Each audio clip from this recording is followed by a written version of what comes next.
can enact as a key motivation fact for the implementing the necessary policy reforms, aiming and restoring prospects for stronger, more sustainable and inclusive growth.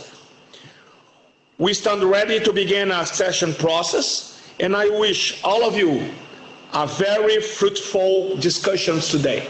Thank you very much for your attention. Thank you very much, Minister. Good morning, good afternoon, ladies and gentlemen. Welcome to the Knowledge Exchange webinar on the valuable experience of the accession of Colombia to OECD. Thanks for joining us. My name is Daniela Del Duque, and I'm part of the team within the Presidency that coordinates the preparation of Brazil for the accession. I would like to thank the UNDP for organizing this event and the partnership with the Presidency of Brazil. This is the first of a series of 4 planned webinars aiming at supporting the Brazilian path towards the Oecd accession. The next planned webinars will include the experience of other Latin American and Eastern European countries. Before opening the discussions, I would like to inform that this webinar will be recorded and it will last about 1.5 hours. The sound of the microphones is open only to speakers. The other participants can access the chat room, which is closed at the moment. It will only be open at the session reserved for questions. For this opening session, I would like to invite Mr. Luis Felipe Lopes Calva, UNDP Regional Director for Latin America and the Caribbean. Mr. Lopez, you have 5 minutes. Please, the floor is yours. Thank you very much, Minister Braga Neto. Thank you very much. This privilege to greet you from New York, and thank you for trusting UNDP in this endeavor. Special Secretary Barros, also a pleasure to greet you. All the authorities of the OECD, Mr. Jose Antonio Ardavin, the head of the Latin American Caribbean Division, and of course my colleague Katina Argueta, our representative of UNDP in Brazil, and all the team, and certainly all the team and the authorities of the Office of the Chief of Staff in Brazil.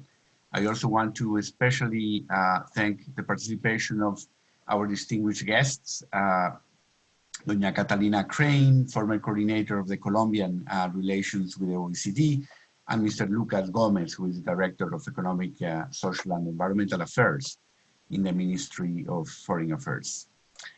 É um privilégio fazer parte dessa jornada do Brasil para buscar seu acesso à Organização para a Cooperação e Desenvolvimento Econômico. Agradeço e saúdo a todos vocês com respeito e entusiasmo. Se você me permite, farei minha apresentação em inglês. Prometo melhorar meu português no futuro. Agora demonstro meu respeito e apreciação pela linda língua portuguesa. Dear colleagues and friends, it is only a few years from now that Brazil will be celebrating 200 years of independence. I wanted to start my intervention by reminding us all of this important milestone and what a great opportunity it is to reflect on the amazing achievements of the Brazilian society and the challenges ahead. We're talking about the 9th economy in the world in terms of size, a vibrant emerging economy with global leadership in political, economic, cultural, and scientific areas. This series of knowledge exchange webinars aimed at accompanying Brazil through knowledge exchange in its accession to the OECD should start, I propose, by acknowledging the fundamental importance of Brazil as a global player. It is a privilege for UNDP to be part of this process and also a responsibility. We are an institution at the service of all member states in search of local solutions with global content. We are a network that connects every country to the rest of the world and allows knowledge and experience to flow in both directions. We do this by always respecting sovereign processes that define the legitimate goals and aspirations of every society. It is in this spirit that we will be addressing today the case of Colombia in its successful journey to the OECD. In the meetings to come, we will also be revisiting the cases of Mexico, Chile, and Costa Rica. These thematic webinars are a joint effort between the Presidency of the Republic and UNDP. I would like to congratulate Minister Sousa for this exercise and the government of Brazil for its high-level commitment to the advancement of this process. Brazil will become the second largest member of the OECD in terms of population. The work entailed for this accession process, given the size and characteristics of this economy and its rich and diverse society, constitutes a formidable exercise for the Brazilian authorities. Initiatives like these are clearly a smart way to allow learning from peers and strengthening the ongoing accession process in Brazil. As you know, Brazil, just like the rest of Latin America, is a strong middle-income region, middle-income country in the case of Brazil, middle-income region in the case of Latin America, but has yet to become a cohesive, strong middle-class society. The way forward to consolidate a strong middle-class society is, as we have said, a lane that involves productivity, inclusion, and resilience, and requires effective and strong governance. The OECD accession process is a relevant mechanism to collaborate with a pathway of governance and institutional strengthening of all the participating countries. Being a federal strong state and a diverse society, a fundamental task for achieving this is to engage the subnational governments and many other actors in this process, and we celebrate the decision of the government to proceed in that way. Mr. Minister and colleagues, I would like to close by reaffirming that UNDP is available to support, through technical cooperation, Brazil's continuous efforts to adhere to the OECD legal instruments, best practices, and political guidelines, and celebrate the approval of Brazil's permanent seat in the OECD Concurrence Committee, which is an important step in the accession process. So all my best wishes to everybody participating in the initiative, and please count on UNDP. Obrigado. Thank you very much, Mr. Lopez. Now, I'd like to invite Mr. José Antonio Ardavin, Head of the Latin American and Caribbean Division from OECD Global Relations Secretariat. Please, Mr. Ardavin, you have 5 minutes. The floor is yours. Thank you very much, Mr. Minister Braga Neto. It's really a pleasure to be with you in this seminar. Thank you very much to Luis Felipe Lopez Calva and Katina Argueta from UNDP for organizing this very relevant seminar.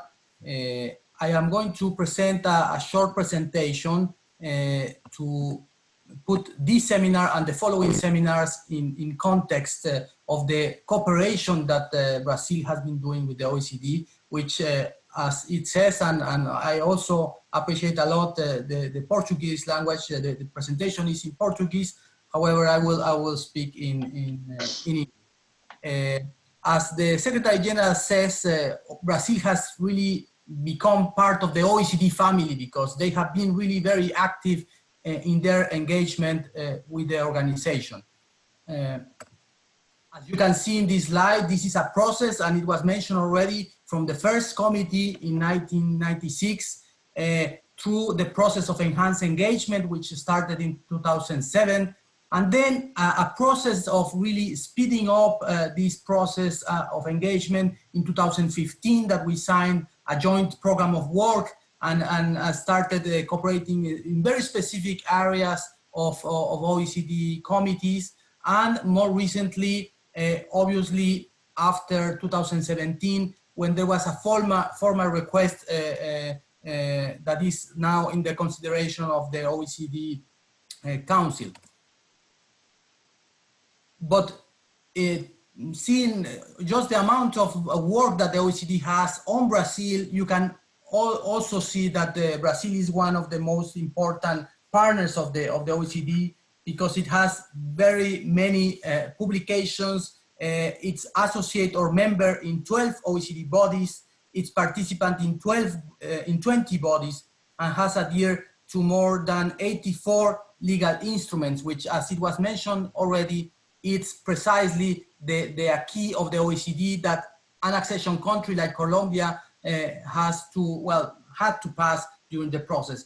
And these two graphs show in a very clear way how the cooperation of Brazil with the OECD has really been very active. Here we see the number of bodies of the different key partners that the OECD invited in 2007, and the same we can see in terms of the adhesion to legal instruments. So this is the process that Brazil has started. As we always say, Brazil has not lost any minute in engaging in the cooperation with the OECD, and is further strengthening the cooperation, aligning with OECD standard on a number of fronts. For example, today we have a number of projects, and I will refer to very few. We have now more than 15 projects and reviews going on, and for example, among the most important is the process of adherence to the OECD codes of liberalization, which is one of the most important instruments of the OECD, which used to be part of the accession only before, but now it's open to countries, and Brazil has started even before the accession process. We have been doing also a project of benchmarking the transfer pricing rules of Brazil against OECD guidelines, and this has been a very fruitful cooperation with the support of the UK that has helped Brazil and OECD to understand better the issues of double taxation and how we can, moving closer to OECD standards, could be a very good and positive framework for Brazil. And there's, for example, other project aligning to identifying gaps in the environmental standards and also aligning with them.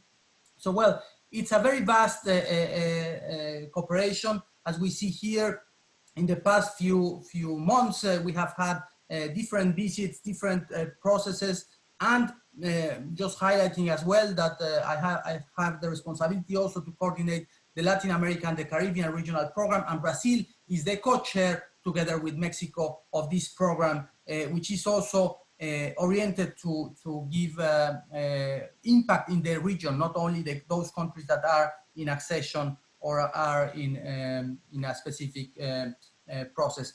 So these seminars are about the accession process. You will hear the experience of Colombia, which has a very clear detail of what this slide shows, but in a very short image, we are highlighting here that the accession process is a process that has, to some extent, two main tracks, if we can call it that like that. One is the political track that has to do with the council decision and the relationship between the different members and Brazil. And the other is the technical track, which has many of these processes that start at the moment of accession, whereby the different committees analyze the willingness and ability of Brazil to implement relevant OECD legal instrument and the alignment of the policies with OECD members.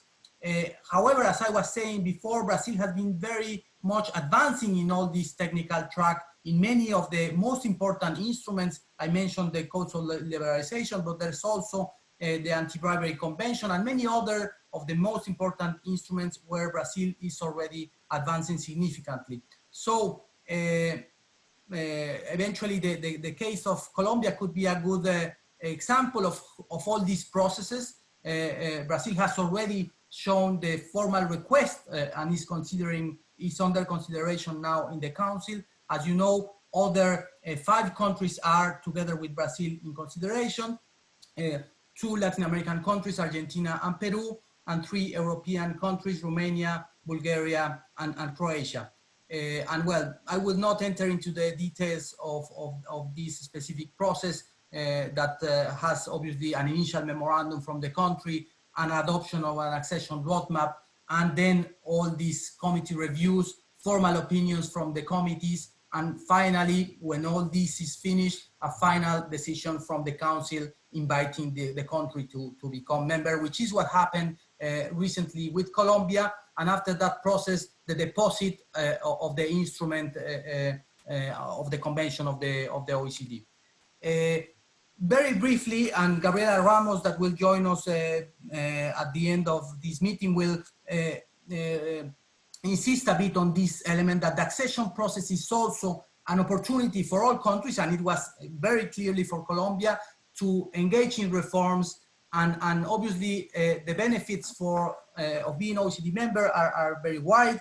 There are, as it says here, some reputational benefits, some opportunity for countries to shape in the global debates in which the OECD is engaged, including climate change, including global governance, and obviously being part of the comparative databases of the OECD, which inform many policies in OECD member countries and non-member countries. Gabriela will refer at the end to some of these process of how it helps the process of reforms, and especially and add some cases of the reforms that we have supported recently from Brazil. But I guess this introduction is already a good basis for this seminar to hear the case of Colombia, and of course to set the tone for the following seminars. So thank you very much, Daniele, and thank you very much for the invitation to take part in this process. Thank you very much, Mr. Ardavan. I'm the one who thank you. It's an honor to have OECD here. As you always Daniela, say, and what? Hello? Sorry, Daniela, I have to say some words. May I? Okay. Of course, Minister. Sorry, no problem. Ladies and gentlemen, I want to apologize because the president is traveling, right? And I have some governors that is coming here in the palace to have a meeting with me. And I will leave Marcelo and André here as a representative from Brazil, right? And I want to congratulate again our brothers from Colombia for the accessions, and thank you for your support and your guidance. And yes, and on behalf of the Brazilian government, I want, when this pandemic finish, when you have to solve this problem, to invite you to be here, to come here to visit us, because presently, in personal, it's easier to exchange information and experience. You know, on video is very impersonal, right? And we as a Brazilian, we need this human contact to exchange. You know very well. Yes, Mr. Luis Felipe, you understand me, right? And thank you very much, all of you. And sorry, I have to leave. Marcelo, please. Thank you. Thank you, Minister. Thank you, Minister. So as I was saying, we are already friends. We are more than key partners to OECD. We are friends, and this cooperation is a long-standing cooperation, and it's day by day being more and more closer.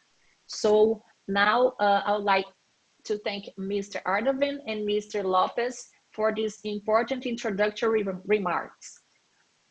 Now we proceed to the session on the case of the Colombian accession. The session may last 30 minutes. Let me introduce the first panelist of this session, Ms. Catalina Crane. She's an economist with a master's degree in public administration from the Kennedy School at Harvard University. From 2014 to 2018, Ms. Crane was in charge of the accession process of Colombia to the OECD in the Embassy of Colombia in France, and has previously occupied several positions in public service in Colombia. Ms. Catalina, the floor is yours. Please, you have 15 minutes.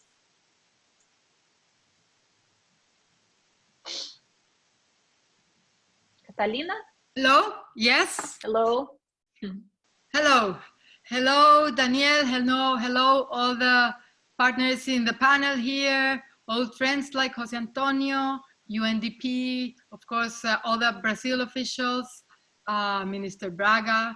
I'm honored to have been invited to be in this panel. I think it's a great idea to be sharing experiences. It's exactly in the mood of what OECD wants to do. So we're very glad to share our experience. In fact, we're delighted. We are so proud, so happy to have achieved the final goal of being an OECD member, that you don't have to ask us very hard to share our experience. This was a very, very complex project, as Brazil already knows. It was a project that entailed the whole government. It was one of the main objectives of President Santos's government, and we prepared and we worked very, very hard for it. It brought a lot of lessons, not only in terms of the many reforms that we did, but it also brought a lot of lessons of how to organize government to do a complex project. And I think that's one of the experiences that at this moment we want to share, and Brazil wants to know from us. Because getting government to work together is usually not so easy in complex and long-term projects such as this one. So I'm very glad to share what we learned in terms of organization also. The OECD, being a member of the OECD is a very important legacy that for Colombia that we are happy to have achieved. We are very glad that we have already had a change in government, and we have seen, and we are seeing that that the new government has embraced. The new government is already 2 years old, but has embraced the OECD accession and has embraced OECD as a tool for transformation, for permanent transformation, and for a source of knowledge for policy, for public policy. So that you will hear from Lucas, my Colombian brother, who will share what the present government is doing. I will share with you then the history of our accession, and then and go showing you that history, telling you what our main lessons and our main takeouts from the process were, that I think will be useful for Brazil. So I will share a very simple presentation. Here it is. Just, this is a timeline. Let me put the whole, is it okay? This is a timeline of the Colombians' accession to the OECD. It started from the beginning of President Santos's government in August 2010. And in January 2011, he went to the OECD Council to express his intention of having Colombia be invited to become a member. That was, after that moment, we started an engagement with the OECD, with some of the OECD committees, or mostly the most priority, the areas with most priority for OECD countries. And I have to back up a little bit now to say that Colombia, different from Brazil, had very, very scarce engagement with OECD before. We had not engaged as a government pretty much before. We had become members of the Development Center some 2 years before 2010, but we were not, it was not a familiar institution for Colombia as a whole, and even for the Colombian government and the Colombian officials.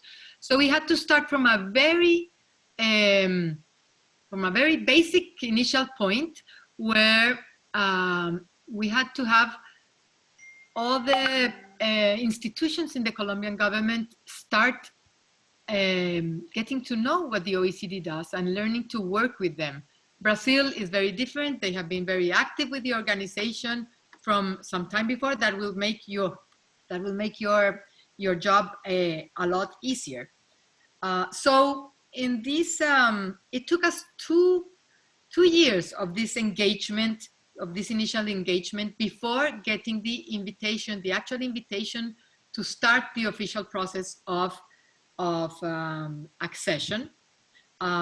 We started working, as I said, in priority areas such as the bribery and getting ready to sign the bribery convention, the anti-bribery convention, that helped us prepare an anti-corruption bill that was already in Congress. The OECD helped us with that to make it, to align it with what we would need to sign the convention. We also started an investment review, an international investment review, and we ended up signing the investment declaration sometime at the end of 2011. And we started doing reviews, technical reviews in education, environment, and several other areas where the OECD was starting to know Colombia and see what Colombia what our stage of development was. And we also started learning how the OECD worked. This, as I said, took us about 2 years before finally getting the invitation to start the process. We also did some, apart from the technical work, we did political and diplomatic work with the member countries to let them all know about Colombia's disposition to join the OECD. So we started also working actively with the member countries and with the OECD to, in a more political way, to finally get this invitation. That happened in May 2013. And some months later, September 2013, we got the roadmap for accession for Colombia. I have been asked how the negotiation for the roadmap happened. And I have to say that there was basically no negotiation of the roadmap, or really not at all. The OECD, the committees and the council determine the roadmap, and they give it to the country. They determine the committees that will be evaluating the countries. For us, it was 23 committees. That has been the number basically for all the countries that have had accession recently. But that can also vary. And the points that will be examined or reviewed also depend on, of course, the previous evaluation that the OECD has done on all of these policy areas. So we got the roadmap in September 2013. We started working on the initial memorandum. We had already done some work on that, which is examining the instruments, the OECD instruments for all of these 23 committees. And we ended this work by March 2014. In terms of internal organization, as soon as we started engaging with the OECD from the beginning of the government, I personally was working at the President's office as a senior advisor for private sector affairs, but I was given the task of coordinating and following up on the OECD accession as one of my responsibilities.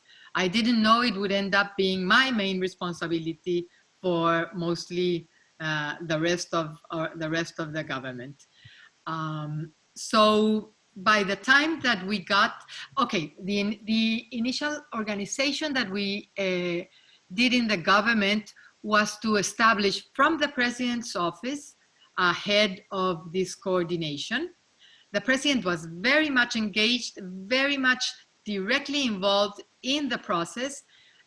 We had some meetings of the Council of Ministers, where we invited the OECD officials when they came to Colombia, and the president was keeping a constant follow-up of how the work was going with OECD. So the ministers had a very clear message from the government that this was a priority for President Santos, and that helped us a lot. That really meant that everyone in the government was working for this project and knew it was a priority. It even at the end or during the process caused a very, very peculiar behavior, which is that most ministries wanted their ministry or their issues, their projects to be cataloged as OECD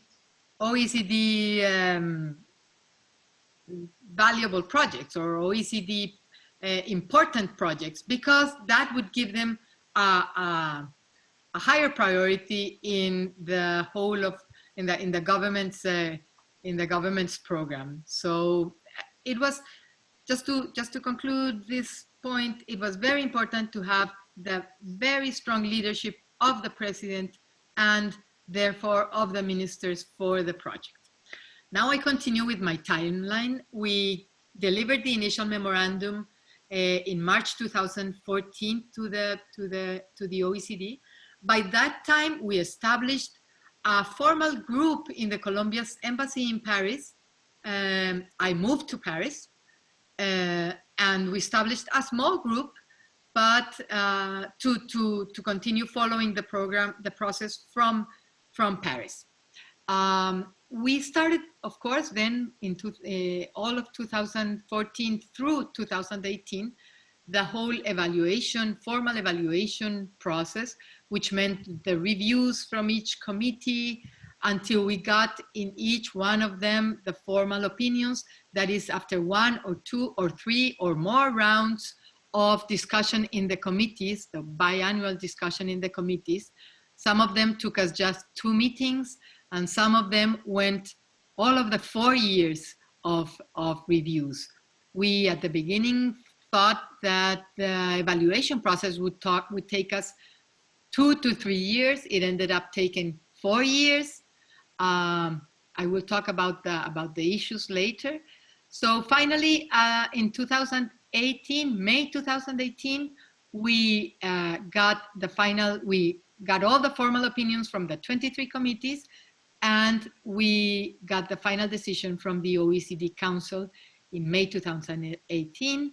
We signed the convention. President Santos went to Paris to sign the convention just 2 or 3 months before he ended his presidential period. So it was very, very much on time. Then we had to go through the congressional approval of the convention, which happened it took about less than a year. By the end of 2018, we had the congressional approval, and then it had to go through a constitutional review because it is an international treaty and it has to have a constitutional approval. That took us another full year almost to have it approved, and we finally ended with this approval and the approval of the Privileges and Immunities agreement, which is also a requisite. We finally had in March 2020 all the approvals, all the formal approvals in Colombia, and we deposited the instrument in France, and we became formal members of the OECD in 2020, just a few months ago. But that doesn't mean that our engagement with the OECD has stopped in any way. We have continued working with it, working with the committees. We had the transfer of government. The new government very quickly engaged with the OECD, created its own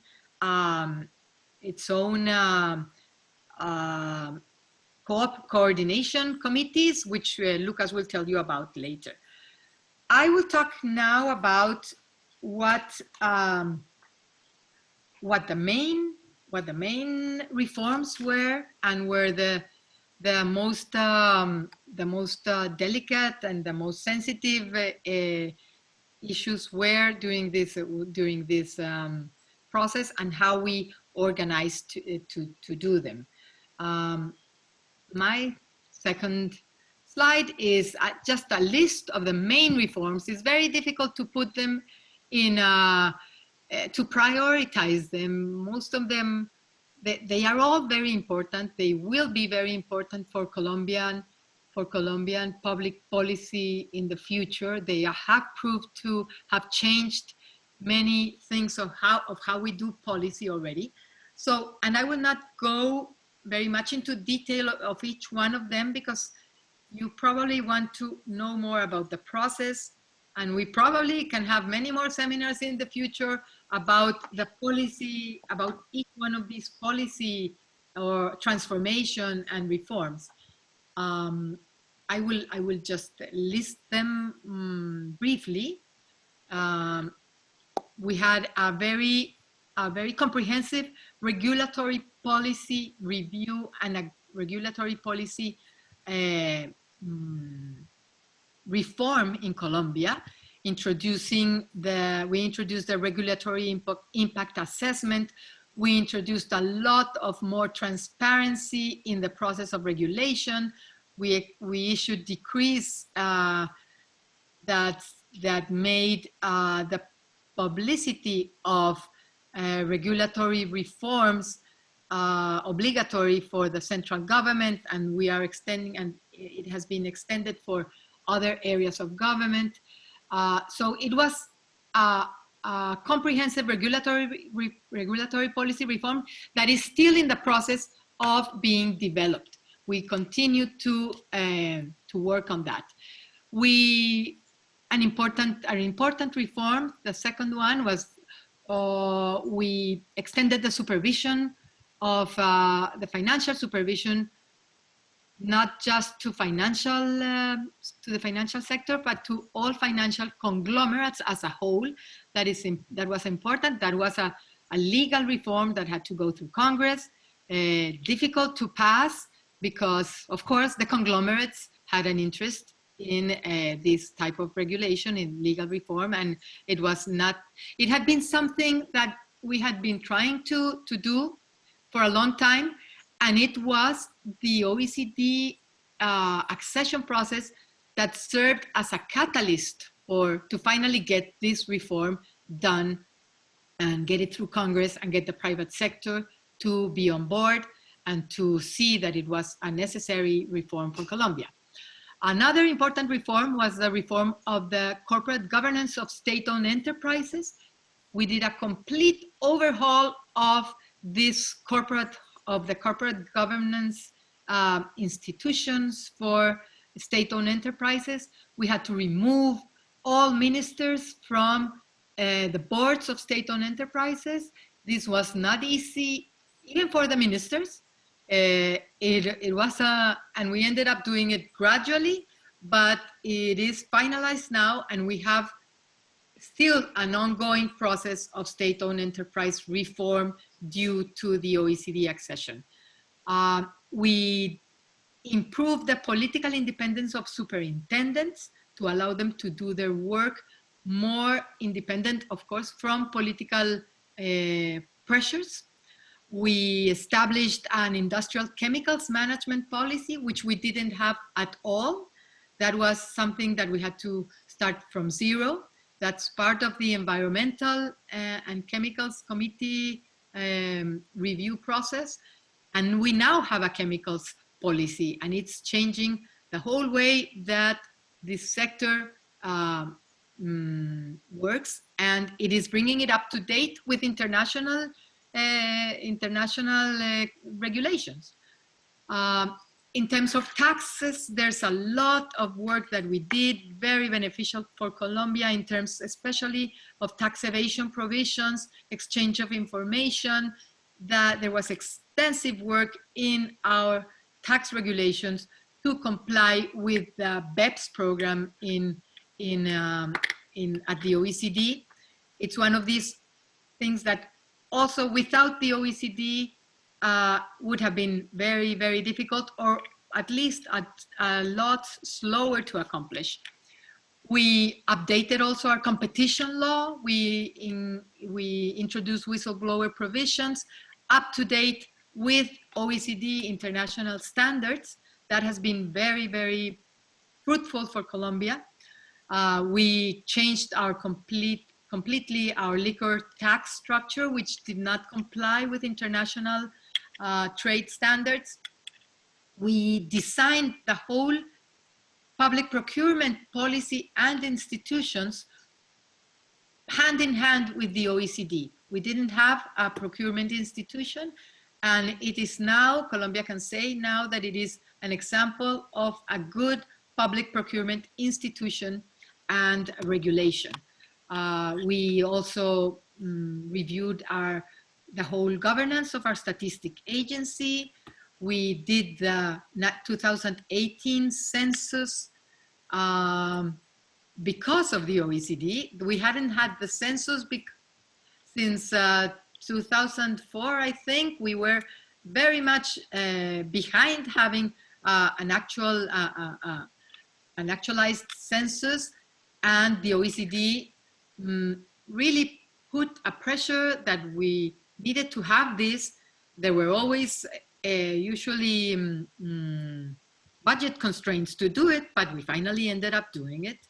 So this is just to say how the OECD accession process can be a catalyst for many things that are usually difficult to bring about in government. Within this reform process, there were, or review process, there were some issues, of course, that were more difficult than others. We had some critical, difficult, sensitive areas where we had to work very hard, both in the political, in the diplomatic, and in the technical process reform in Colombia.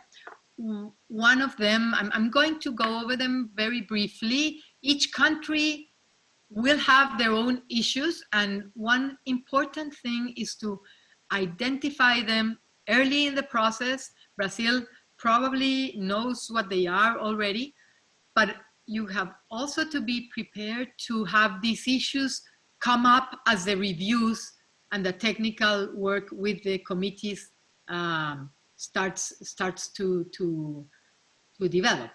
Some issues were completely a surprise. Some of them we knew were going to be hard, but you have to be constantly on the look for difficult things to come up and to be able to deal with them as they appear. Lo siento, no te he oído bien. So some of these critical issues were, I'm going to try to round up, so I'm not going to stop very, very much in detail with them. Some of the issues were in the Labor Committee. Colombia had historical security and violence issues with labor leaders. And so we had the spotlight put on us on labor issues, labor legislation, labor regulation. We had a lot of pressures from local unions and from international unions, and a lot of sensitivity because of these issues on several of the member countries where labor issues and union issues are very high on the political agenda in these countries. So we had to work in the diplomatic, and engage all of these stakeholders very directly to overcome the preventions, the sensitivities around the labor issue, and of course work very hard internally to address the issues that were, of course, very, very important and relevant. We also had problems and issues within the trade aspect. Many of the bilateral and specific industry trade disputes come up in the Trade Committee, and you have to address them. You have to address them bilaterally, you have to address them in the committee, and you have to address them with the member countries and with the private sector stakeholders that are having issues in this. And of course, do the necessary domestic reforms, or else do the necessary explanations and have everybody be at ease with the issues before you get the approval of the Trade Committee. It is a very important and a very difficult committee to go through. The Public Governance Committee also was important for Colombia. We had no much problems with the organization of government, the public procurement, as I mentioned before, but the committee and the countries had a lot of concern about the performance of the justice system in Colombia and the rule of law across the country. It does not come as a surprise, and it is an issue in complex countries like Colombia, and it took us a lot of work to and a lot of internal work, and the need to establish a public sector reform in order to have this committee give us the final formal opinion. So I will finish now with just a brief word, brief conclusions on the process. You have to engage with stakeholders. You have to engage with Congress early on, engage with the private sector, engage with the member countries. In our case, with other stakeholders that became very important, such as labor unions, not only in Colombia, but abroad. And of course, the specific industries that had trade issues. My conclusion would be that this is a very, very complex process, a very complex organizational process in terms of policy and in terms of organization of government. You have all institutions of government practically involved in the process. You have many, many stakeholders, as I have already mentioned, that you have to take into account. You have to have a very strong coordination system within the government.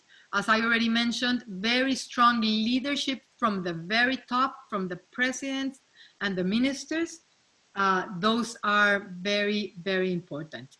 But I also can say that the process itself helps a lot. It is a process that has very clear objectives. You have to go through all the committees. You have very clear things that you have to meet. So for policy matters, it's very good to have clear objectives. That makes it easier to follow through. It's also very important for a project to succeed to have deadlines, and we had deadlines.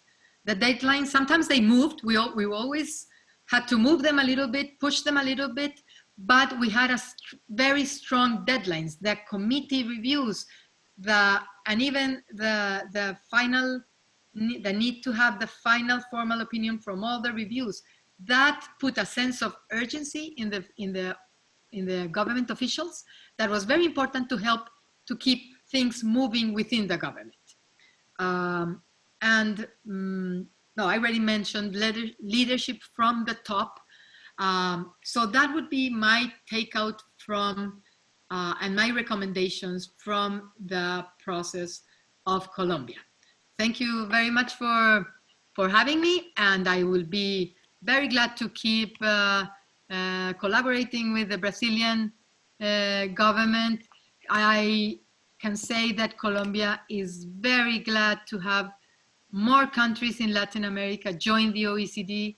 we acknowledge that it is very, very important to have a critical mass of regional actors in the OECD, and that can have a very strong impact in the whole of the Latin American region. So having such a key player as Brazil in the OECD will be very, very important for the region. Thank you very much. Thank you very much, Catalina. Wonderful explanation. And it's a pity that we just have a short time to have you here in the presentation. Maybe we can have other webinars having your rich guidance on this whole process. Now we proceed to the next panelist. Let me introduce Mr. Lucas Gomez, Director for Economic, Social and Environmental Affairs from the Ministry of Foreign Affairs of Colombia. Mr. Gomez holds a PhD on Political Science from Sciences Po Paris, having a career in academia for 13 years. Mr. Lucas Gomez has worked in many positions in the area of public policies, analysis, and consulted for international organizations. Previously, he has acted as the National Secretary for SDGs Commission of Colombia on the Colombian Ministry of Planning. Mr. Gomez, the floor is yours. You have 15 minutes. Thank you very much. And thank you very much, and thank you to the government of Brazil and UNDP for the invitation. I'm going to try to be the more concrete as possible, because I know that we don't have a lot of time to close this seminar, this webinar. But let me just start to say something about the importance of the national process, and focus on the idea that here we are talking about a long-term process, as Catalina said before, with something that I always believe is very relevant in this, and is the notion that we are facing a state policy and not only a governmental policy. That's very important for us. It means that even if we have a political alternance every 4 years, the position of the country regarding the OECD shouldn't change. And that's very important, and that's why here we have these two dimensions of the accession process. The first one with the government of Juan Manuel Santos, that Catalina described before, and now we have a new reality. And the new reality, it doesn't change for the conviction that the big part of the OECD is very important for the Colombian government and for Colombian state. So during the accession process, I'm going to focus in this new reality from 2018. And during this Colombian accession process, the Ministry of Foreign Affairs have a very important role to coordinate and keep an open communication between the government agencies involved, the specific government entities, and as well and OECD representatives. There are three specific areas which were crucial. The first one is the embassy role of a communication channel with OECD bodies. That's very important to have this communication channel. And now we are creating our own mission, a specific mission for the OECD, Colombian OECD mission. That's very important for us. Second, we have the creation of the high-level cross-sectorial commission for OECD affairs, and it's the technical secretariat. And that is also very important, and I think that Catalina mentioned before that now we are creating this institutionality that is very important to conclude in the best way all the progress that we are made in the accession process. And third, we are creating a communication network between the embassy, the Ministry of Foreign Affairs, and the Technical Secretary with all the entities at the national level, because we think also that's very important here. We have a lot of information that comes from OECD that arrives to the different institutions in the ministries or the different institutions of the states, and we have to organize all this information. It's very important, and I think it's one of the main recommendation for Brazil is to have some focal points in each institution to have not a centralization of the information, because it's not possible. OECD is I always say it's like a monster that sends information each time, demands information for each institution, but it's important to know what is the information that they require, and what is the information that the institutions of each country are sending to the OECD. Also, for the role of the Ministry of Foreign Affairs, we have in France, our embassy participates in several committees with instructions from national entities sent from capital, and that's the coordination that I talked about before, and technical or high-level visits for the meeting of the OECD.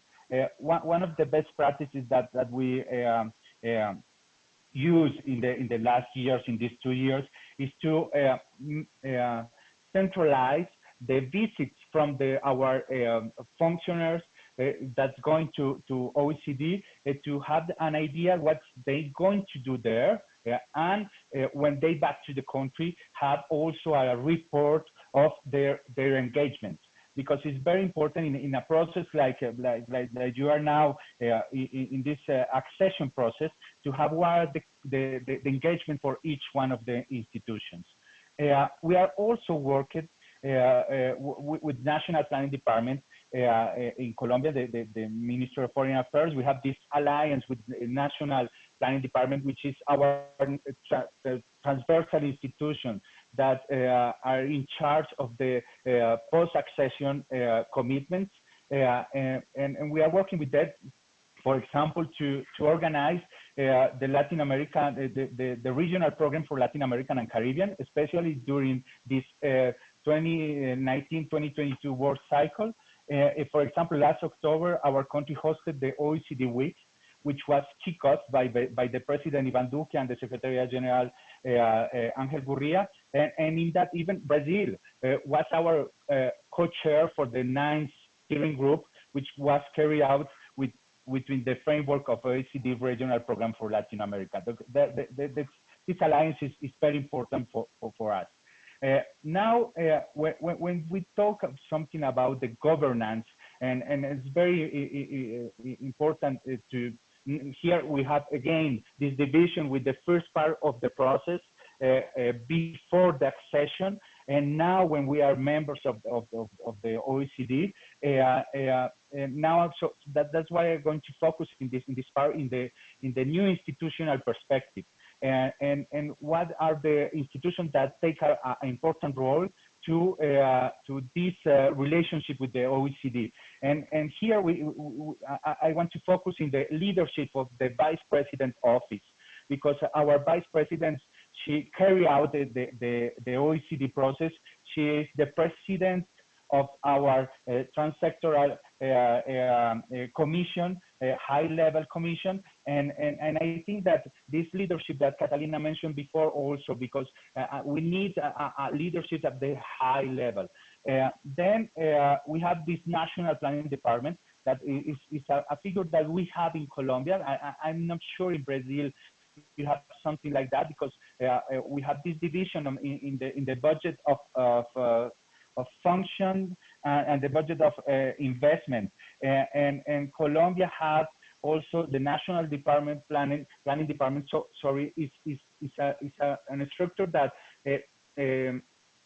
dialogues with all the ministries at the same time. So it's very important, and his role in the OECD accession process, but most important in the OECD post-accession process is very centrally, very crucial. Then also this high-level commission is composed also by the Ministry of Foreign Affairs and the Ministry of Finance and Public Credit. And these four institutions convokes the other institutions, the other ministries like Ministry of Justice, Ministry of Commerce, Ministry of Environment, Ministry of Labor, of Agriculture, among others, but they convoke them to work and to project the importance of the accomplish of the commitments in the post-accession process. something that is very important to us is also that, as I said you before, this when we arrived to the government, the President Duque said that OECD is one of the priorities for the not only for the foreign policy, but also for our public policies in Colombia. And that's why when we work in our national development plan, we always have the conviction that the post-accession commitments has to be wants to be included in the national development plan, and that's why we are when we start this dialogue with the OECD, and now that we are members. Full members of the OECD, because we make the deposit of the instrument in March. In the middle of the quarantine, in the middle of the pandemic, we became members of the OECD, and that's what it was a very good news for the country. But when we start this dialogue with the OECD, when we talk about the post-accession commitments, it's not only that you can just say and don't do it.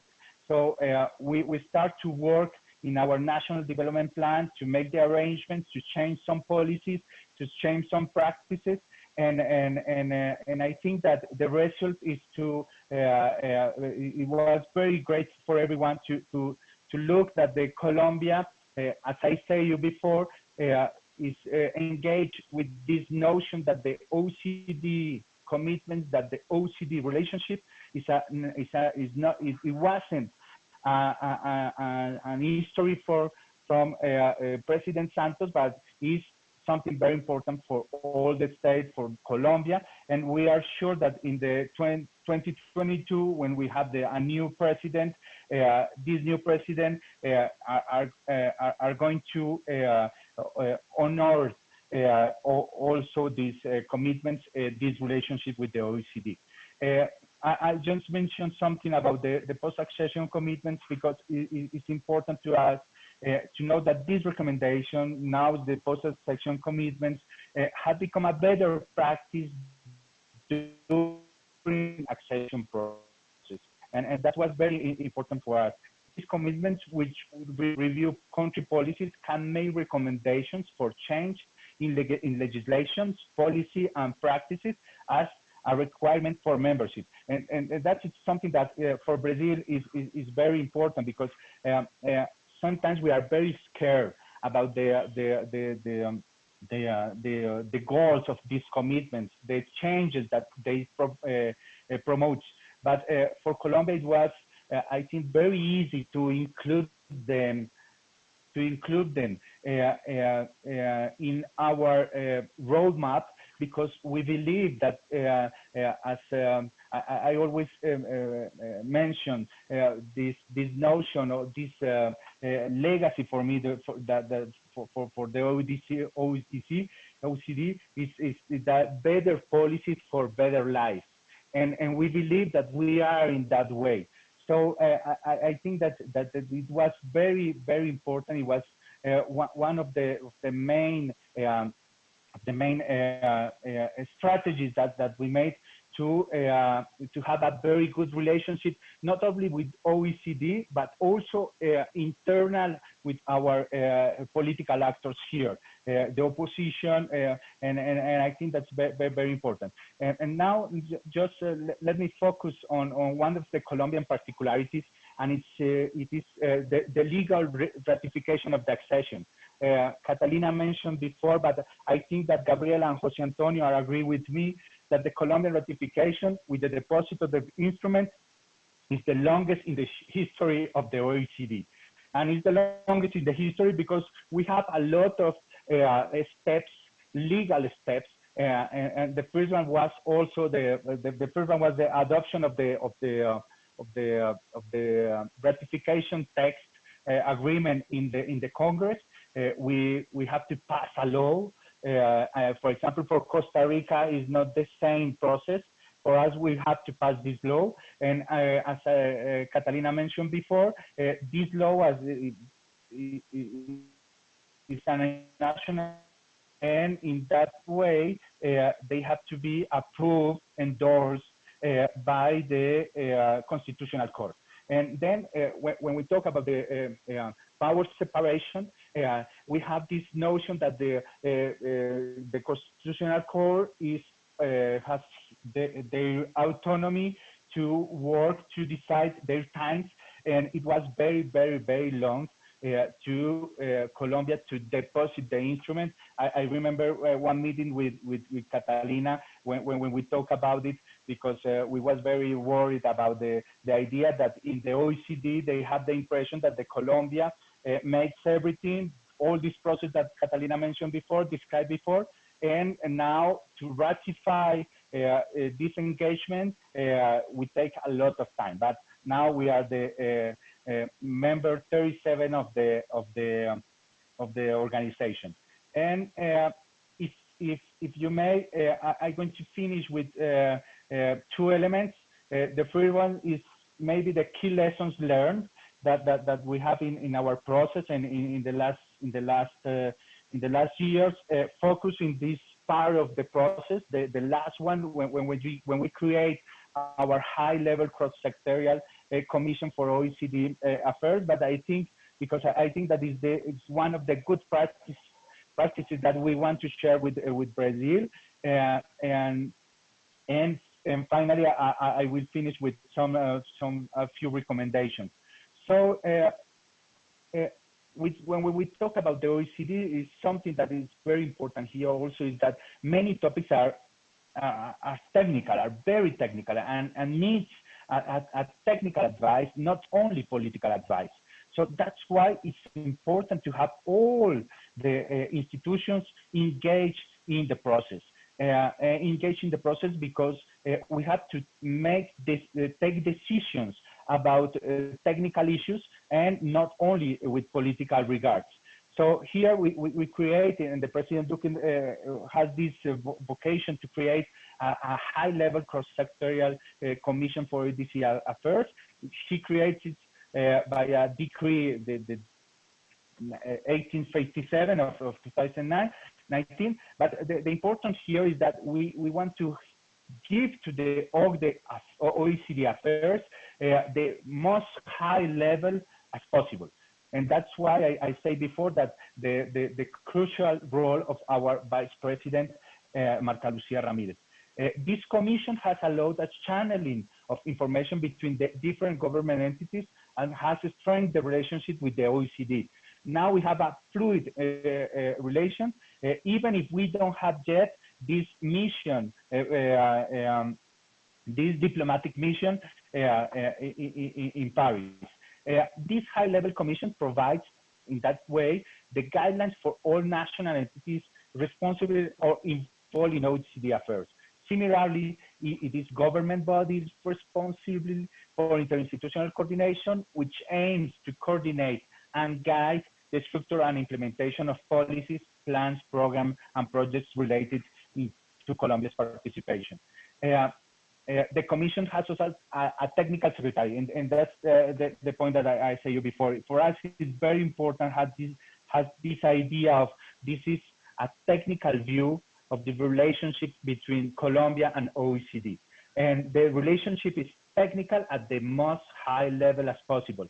That's why, for example, we also require that in the visit to the OECD to participate in different committees, we ask to hire as vice deputy minister level. That's very important to us because we want to give not only the political importance, but most of that, the technical issues and in the technical discussions in OECD. And finally, one of the best practices also is we establish the focal points in each entity that have a relationship with OECD. And the main objective of the focal points are to keep the different national entities and the technical secretary informed, as I say you before, as well as provide the necessary information. Because sometimes we have some functionaries, civil servants that going to Paris, have meetings, participate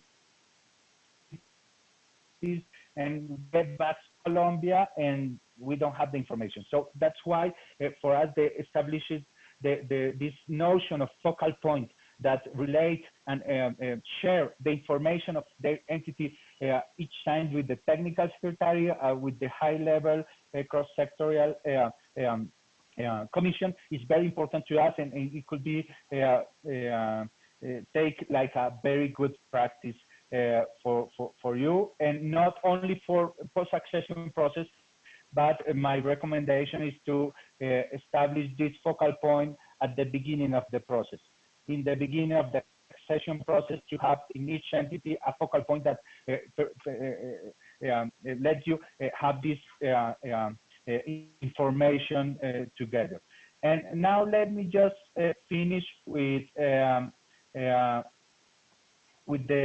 some a few recommendations for Brazil, and the idea that we think that it's very important to share our experience, to learn also about your experience, because as the minister say at the beginning, and Luis Felipe say also, Brazil is our big brother that we want to share our experience, that we want to learn what are you going to do with the OECD, because sometimes when we are in some meetings here, in institutional meetings, we can lost a little bit with this monster that I said before, that for me is the OECD. You have a lot of information, you have a lot of very good practices to learn, and sometimes you can get lost a little bit in that ocean of information. So I think also, as Catalina said, for Colombia, it's very important to have more Latin American countries. We are pushing up the candidatures of other countries, of other Latin American countries. We want to continue to work with you, with Brazil, with Peru, with Argentina, and now we have also Costa Rica that became the 38th member of OECD. So just to finish, if Brazil believes being a member state of OECD and is the best interested, then it should continue to pursue membership. Country for this notion of the importance of Brazil, as I say, our big brother in the region, have you in the OECD is very, very grateful. It will be very grateful, and it's important for us. And no more than even just to close, the global health crisis caused by the COVID-19, we can let it out, make it crystal clear that we need to coordinate collective actions at an international level. This cooperation with other OECD strategies allies like Brazil will be of vital importance for a more effective response, building on the inherent strength of the organization members country. So I really believe that it will be very, very useful for Brazil to be part of OECD, and very, very, very useful for the OECD to have Brazil as one of his members. Thank you very much, and I will open to some question remarks. Thank you very much. Thank you very much, Mr. Gomez. It was a very complete and clear presentation. We are learning a lot with you today, with you, the both of you and Catalina. Thank you very much. After the presentation on the Colombian experience on the accession process to OECD, we proceed now to the session of some selected questions from the audience, directed to the panelists. We are receiving some questions, and of course, we are not going to be able to answer all of them, but maybe we can answer later by email. So we selected some of them, and 3 of them are related to the engagement of some stakeholders. Fernando Fonseca, he asked, how can the society engage and contribute to the OECD journey in Brazil? Another question related to the engagement of to other stakeholders is from Claudia Canongia. She's from the Presidency from Brazil. How were citizens involved during the OECD accession process? And another question is from Viviane Franco from Brazilian National Confederation of Industry. And all these questions I will ask to Catalina, especially the one with the private sector, because she told us now today that she was one of the persons who coordinated this engagement to private sector. So Ms. Catalina, could you please answer these questions for us? Danielle, can I just say something very briefly? 5 seconds. Please. So Of course, of course. Thank you. Thank you. I want to apologize because I have to join another meeting. Okay. I want to thank the minister, the government, the OECD, and of course our special guests, and just tell you, reiterate the commitment of UNDP with this process. And Katina Argueta, our representative in Brazil, will stay representing UNDP. I really appreciate the opportunity, and thank you very much to all of you. On behalf of Brazilian government, we appreciate and we are very honored to have UNDP near with us and close to us in this whole process to the accession to OECD. Thank you very much for being here. Obrigada.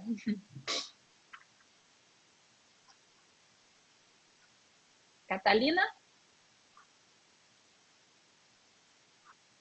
Do we have Catalina here? Okay, hello. You can hear me now. Oh, yes. Thank you. Okay. So the private sector. The private sector, I would say, first of all, there has to be a lot of repetitive explanations of what the OECD does and does not do. Because it is a complex organization. It does a lot of things. It does not do a lot of things. And it's important for the whole of society to understand what it is and what it's good for, and not to have to expect what it cannot do. And so that's I would say my first message would be a lot of pedagogia to the whole of society, including the private sector. The private sector sometimes believes that the OECD may bring a lot more commitments, restrictions. So there may be some prevention from the private sector because they believe that it's another body, another international body coming into the country and posing a lot or some more restrictions or conditions or regulations. But most of the private sector understands that these new standards that we have to adopt and that we have had adopted because of the OECD and that we will be constantly adopting in the future are exactly what we need for competitiveness, to be up to date, to compete in international markets. So it's a matter of having the private sector understand and of course help them adapt to the new regulations. The government has to work hand in hand with the government to establish time frames to adopt new standards. And once you do that, and once you see that the OECD is also a flexible institution, because it's not an institution that will impose things on a country, but that you can work precisely. You can work with the OECD to adopt difficult policies, and you can learn how other countries that have done it also went through difficult periods of adopting new standards. Once you understand that the OECD will help you do it, I think it has a lot of more reception from the private sector. I'm not trying to put the private sector reaction to OECD in a negative way. I think most of it is very, very positive because they understand the value to the country to have the seal of OECD for investment, for stability of policy, for transparency of policy. So basically, most of the private sector understands that it is good for them, good for Colombia. But when you get down to the specific issues, there may be some prevention. So you have to work with them very, very closely. That would be my answer. There was another question. The second one. Sorry. Yes, because I was talking like this whole engagement of these various stakeholders, like maybe academia, the Congress, also the civil society. How did you have this? Did you have a constructive and a coordinated dialogue with them? Very structured dialogue with all these stakeholders? Well, we did try to have it. We did try to have periodic meetings with them during the process, during the accession process. So yes, we did have a organized purpose of engaging with them. And the accession process brought us issue by issue with the need to engage with some of them. For example, the labor leaders, we did have to engage them very, very closely, and have them, and try to have them understand the benefits for even for unionization in the country, because OECD was bringing standards of social engagement for unions that we did not have. Even then, it was sometimes difficult, but we established a dialogue with the labor unions. We established a dialogue with the ANDI, with the National Association of Industries. But it is something that has to keep going. You have to have a continuous dialogue with them. In Congress, we also had a very wide acceptance of the process, and so we did not have to, I will say, fight very hard in Congress. It was rather easy because it was generally accepted, as it was in the general public, that OECD was good. We had a few voices that there always are, that opposed the process and had their arguments about against the process, against globalization, against multilateralism. You will always have opinions, but we had basically very good support in Congress. We did engage them directly and had meetings with them as we could. Okay. Thank you very much, Catalina, for your excellent explanation. Now we have another question. This is for a person who used to be my boss, and I admire a lot. This is Ambassador Cozendei. He is the chief of our Brazilian delegation in OECD. And he asking, and this question will be to Jose Antonio, who are the main counterparts during the examination in the committees, secretariat, chair specific delegation during the process of accession?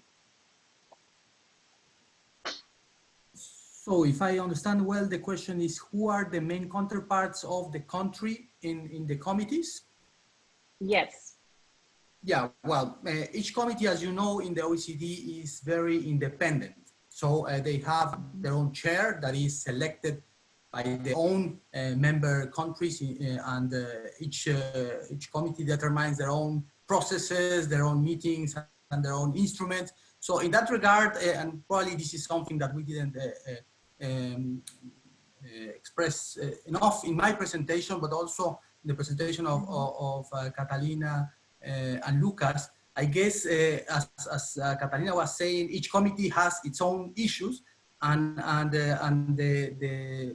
the government, in this case Colombia or Brazil, would have to deal with each committee as a whole. I wouldn't really say that the committee, the counterpart is the chair or the committee or the secretariat. I guess the three are very important parts of the process. Obviously, the committee is the one that takes the main decisions, the one that will eventually define the discussion, the approval of the process, and that's a very important point to consider. At the same time, the secretariat in each of the committees will have to will be to support the process from the beginning to the end. So I guess, and obviously in the case of the secretariat, both the legal department that has supported Colombia's accession, that has supported Costa Rica's accession, and the Global Relations Secretariat to some extent form also a team that can help and be the day-to-day contacts of the country to support the whole process. But obviously there is a process to follow, and as I was saying, right now the Global Relations Secretariat, before a country begins a process, is the main counterpart of any country, and this is what has been happening so far.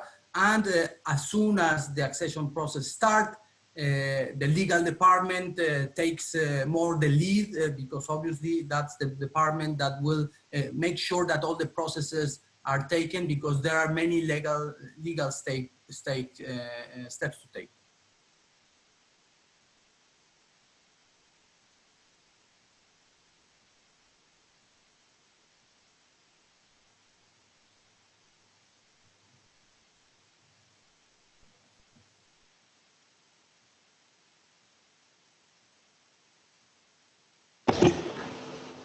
O microfone estava I'm sorry. desligado. The mic was off. Okay, sorry.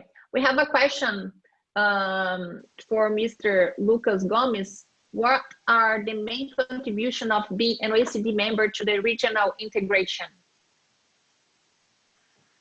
Yeah, thank you very much, and thank you for the question.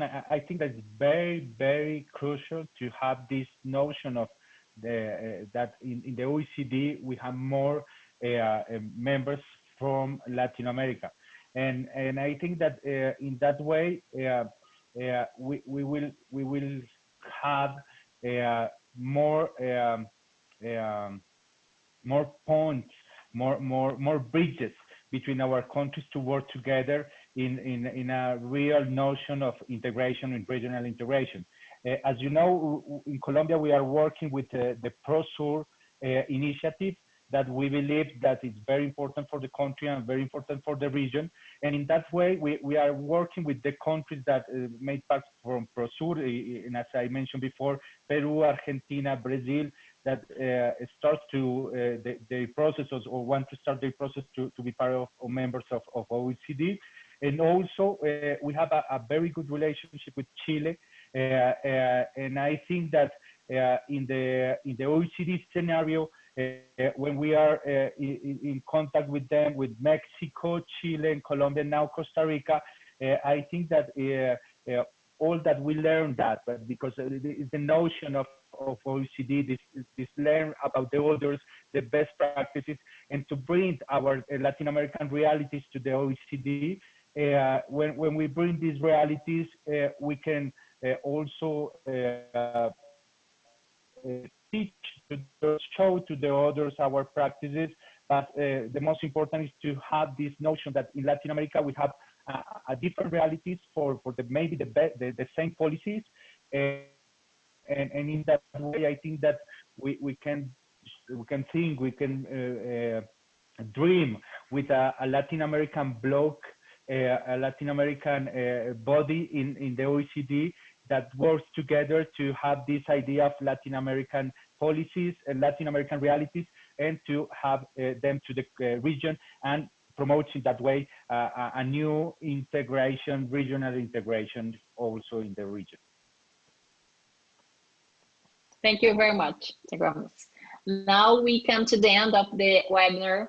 I would like to thank you all of the very clear and complete presentations.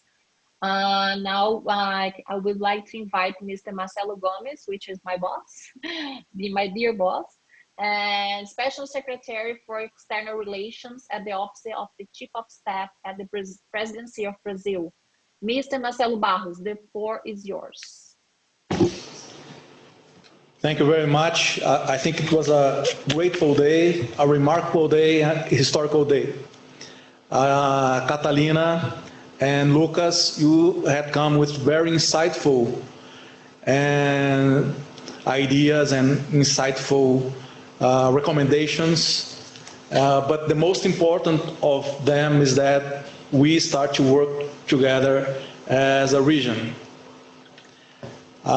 So in the name of the Center of Government, I would like to thank Antonio and the OECD for the extraordinary approximation that we are making with Brazil, the UNDP for the promotion of this encounter, Gabriela, our, let's say, guidance. She gives the guidance for Brazil to be in OECD. Thank you very much for being here. And I would like also to say that Brazil is very engaged in a governance process within the ministers of international relations here in Casa Civil, economy ministry.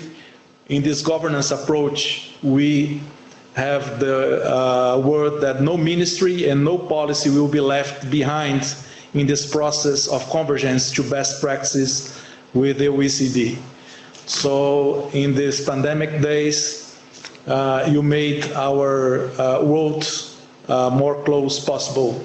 Being here, we have a lot of guests hearing us, a lot of supporters. I think the OECD themes is a consensus now in Brazil that we should engage on the convergence.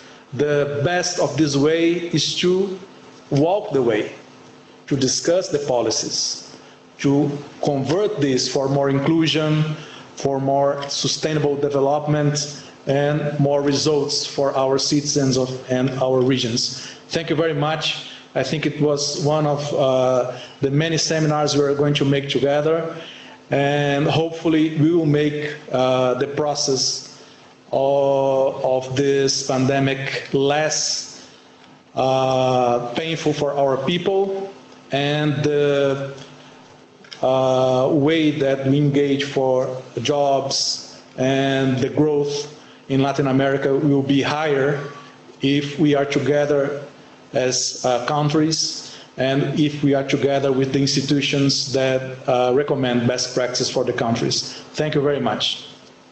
Thank you, Mr. Marcelo.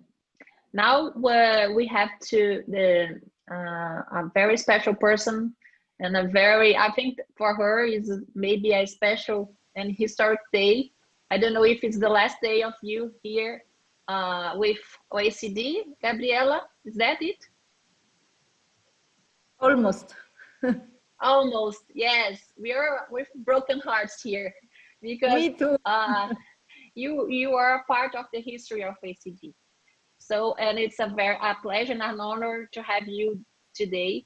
I know that your life is very busy and must be busier because of all this the transition period.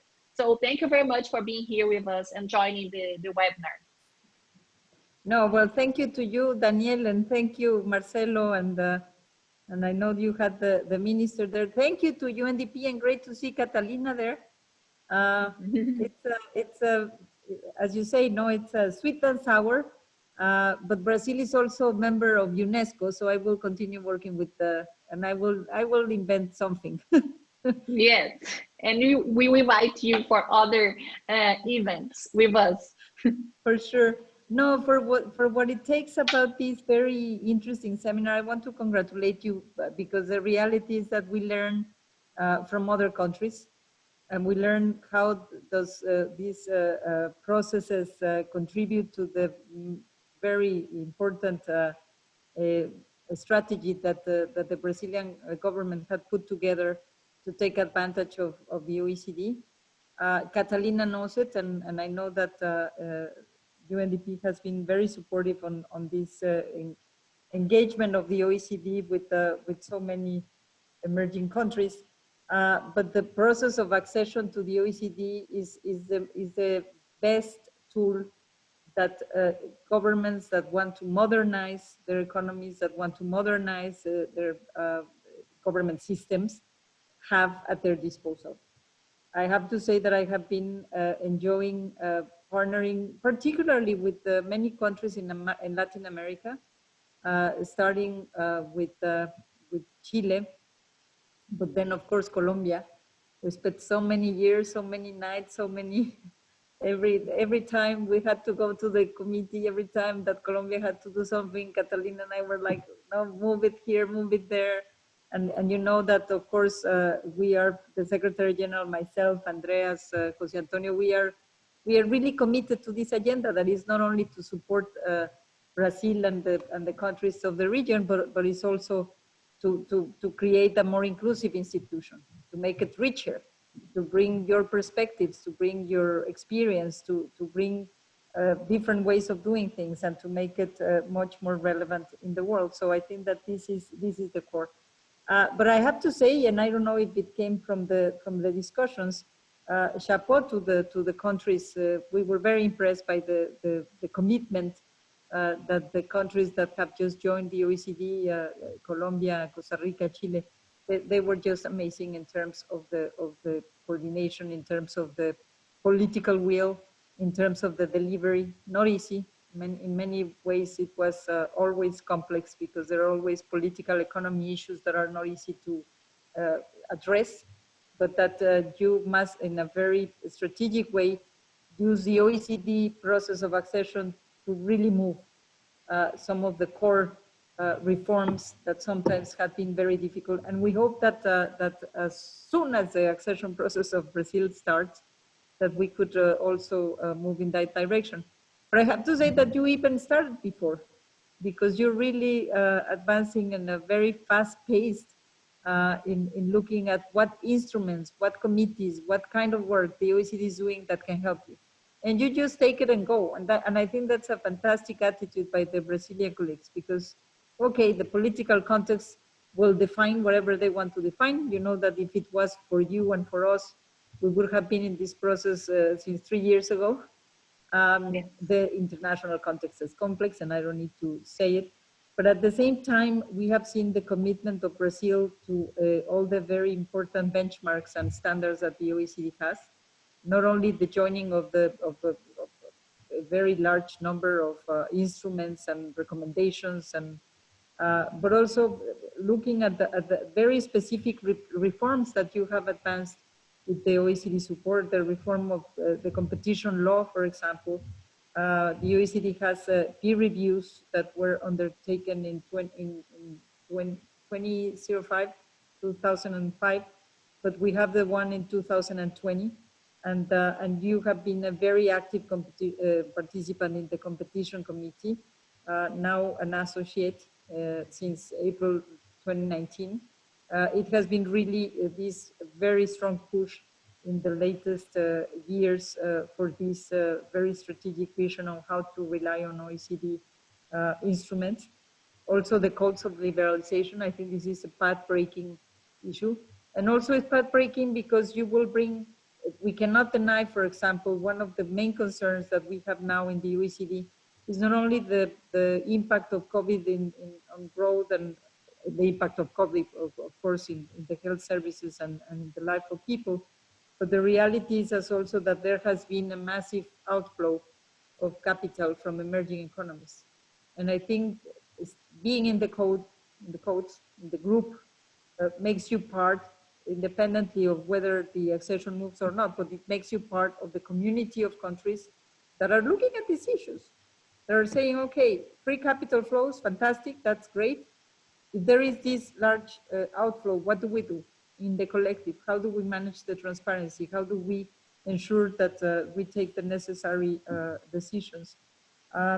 But now we know, for example, that thanks to the adhering to the codes, Brazil is implementing a set of new legislation, including the removal of the equity cap for foreign investment in air transfer, the repeal of reciprocity in the financial services, and the formal adoption of the possibility to authorize new bank branches in Brazil. You also have a new draft law on foreign exchange that was submitted to to Congress in October 2019, aiming at modernizing, simplifying, and bring more efficiency to the Brazilian foreign exchange markets.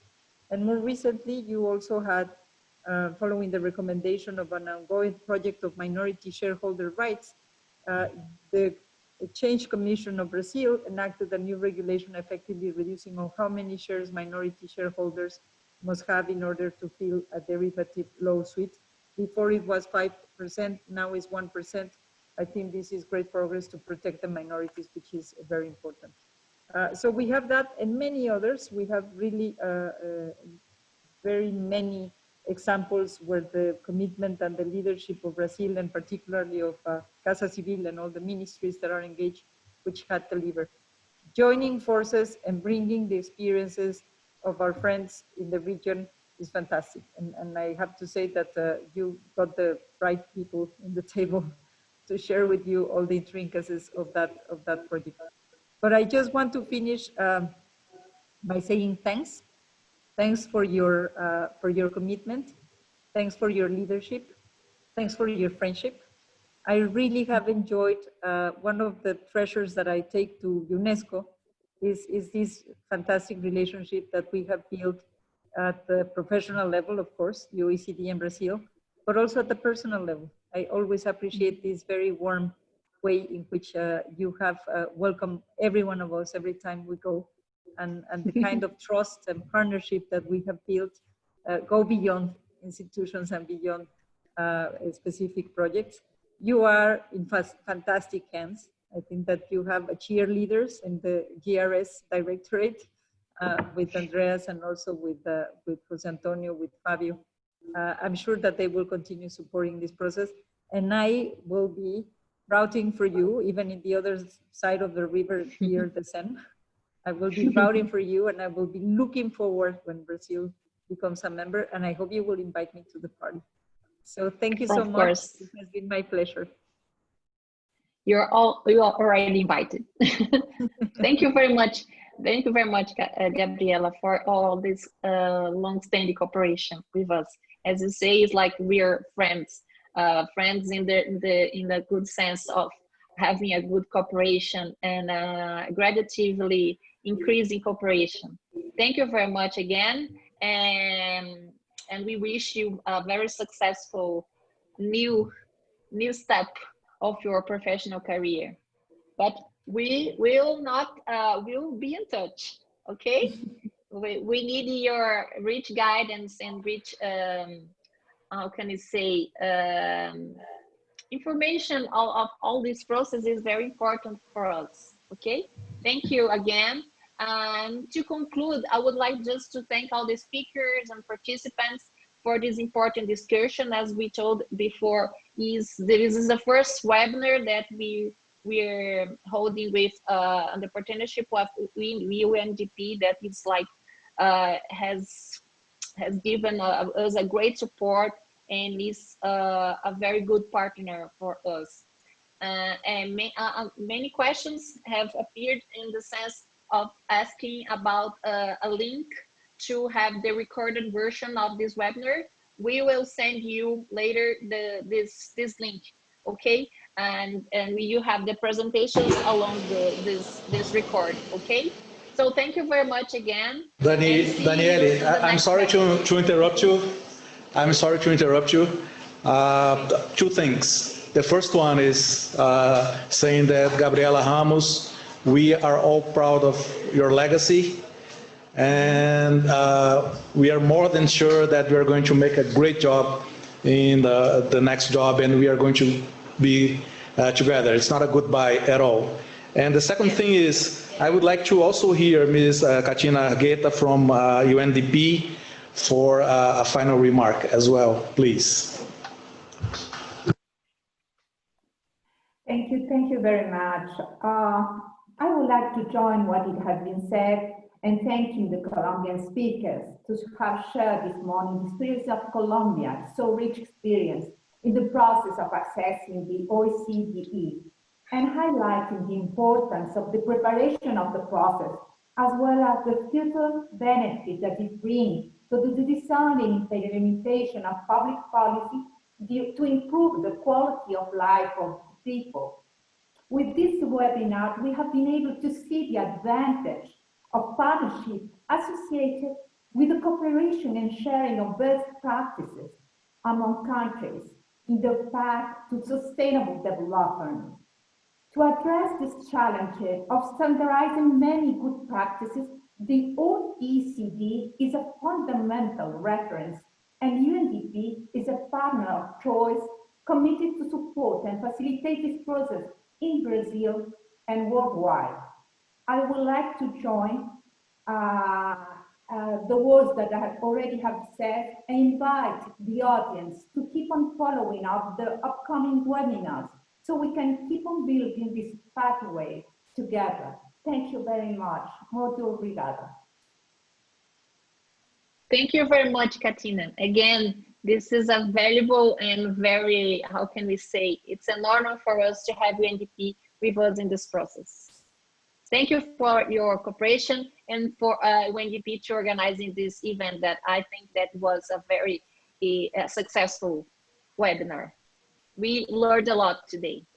Thank you very much. And I didn't see Lucas, Obrigada. but you also brought Lucas. So Catalina and Lucas, what a combination. Fantastic. And Orlando. Yes. I have to put in a word just to say hello directly to Gabriela. And I know it's not the last time I will be seeing you. I have just heard the news, but I know we will be friends for life. And Yes. Let's keep in touch. And congratulations once again to Daniele and the Brazilian government for organizing this. I think knowledge sharing is exactly what we are here for and what we want to be in the OECD for. So this is a great example. Just count on me anytime you need.